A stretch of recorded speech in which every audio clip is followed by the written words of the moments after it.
Assalamualaikum warahmatullahi wabarakatuh. Perkenalkan, nama saya Elisa Febrianti dari kelas 3 A Farmasi, NIM 482012108029.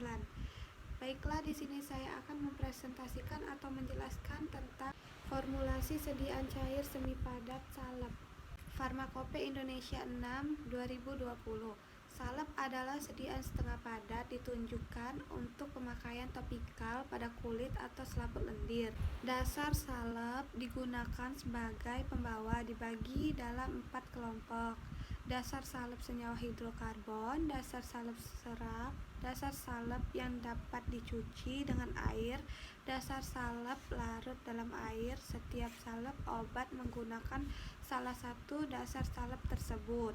Salep terdiri dari basis berminyak, biasanya parafin putih yang membentuk lapisan oklusif di atas kulit sehingga mencegah lapisannya air dan panas. Dibandingkan krim dan gel, salep paling sulit dioleskan.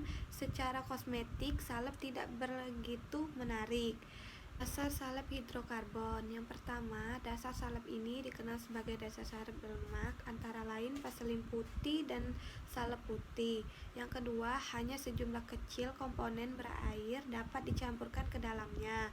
Yang ketiga, salep ini dimaksud untuk memperpanjang kontrak bahan obat dengan kulit dan bertindak sebagai pembalut penutup.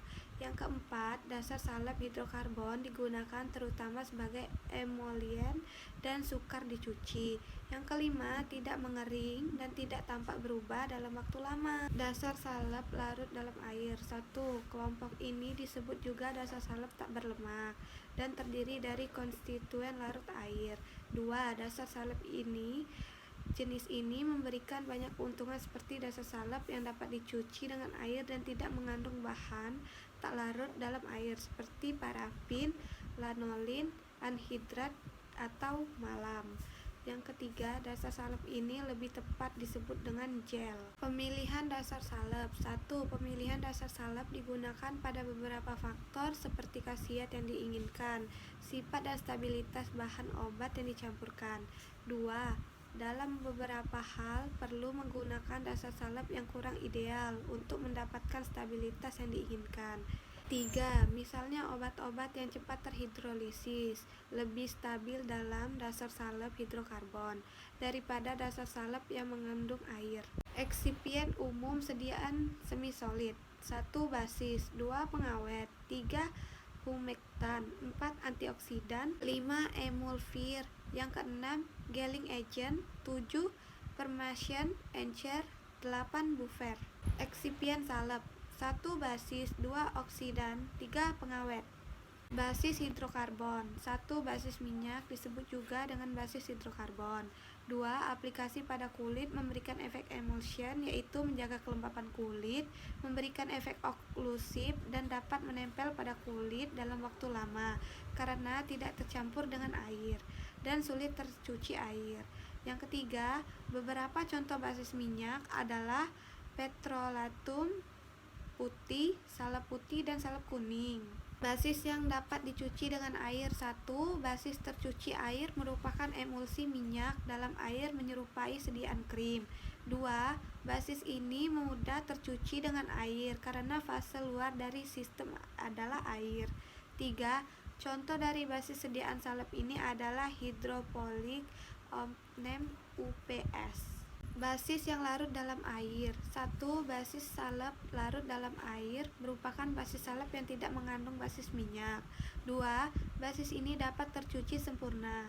3. Contoh basis salep larut dalam air adalah salep polietin glikol. Antioksidan. 1. Antioksidan merupakan eksipien yang digunakan untuk mengontrol reaksi oksidasi. Reaksi oksidasi dapat dicegah dengan melakukan beberapa modifikasi sediaan atau formula seperti dengan melakukan penyesuaian pH, menambahkan zat agen selating atau oksidan, atau melakukan perlindungan dan cahaya dan oksigen. Contohnya butilen hidroksi anisole atau BHA dan butilen hidroksi toluen atau BHT. Contoh formulasi jadi desoksimetasone. Rentan konsentrasi desoksymetason 0,25%, alfa tokoferol 0,001 sampai 0,05%, NaEDTA 0,1%, isopropil miristate 1 sampai 10%, sera alba 1 sampai 20%, potasium sorbat 0,05%, adapslanai 10%, vaselin flavum ad kurang dari 30% atau kurang 100%. Pengawet antimikroba adalah zat yang ditambahkan pada sediaan obat untuk melindungi sediaan terhadap kontaminasi mikroba. Pengawet digunakan terutama pada wadah dosis ganda untuk menghambat pertumbuhan mikroba yang dapat masuk secara tidak sengaja selama atau setelah proses produksi dan selama proses pengambilan berulang.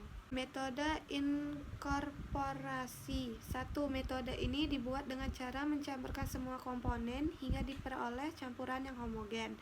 2. Dalam skala kecil, metode ini dilakukan menggunakan mortir dan stapler atau spatula untuk menghomogenkan komponen. 3. Bahan padat yang akan ditambahkan dalam basis harus melalui penggerusan terlebih dahulu untuk menghindari tekstur salep yang kasar. Yang keempat, penambahan cairan atau larutan obat pada basis salep harus memperhatikan kapasitas maksimal jumlah air yang dapat ditambahkan dalam basis. Yang kelima, untuk basis hidrokarbon, jumlah air yang dapat ditambahkan lebih sedikit bila dibandingkan dengan basis salep hidrofolik atau basis salep tercucikan air. Uji homogenitas.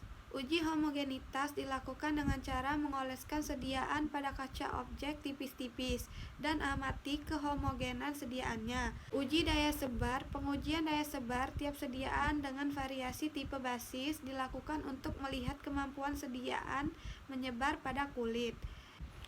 Sekian dari penjelasan saya akhiri. Wassalamualaikum warahmatullahi wabarakatuh.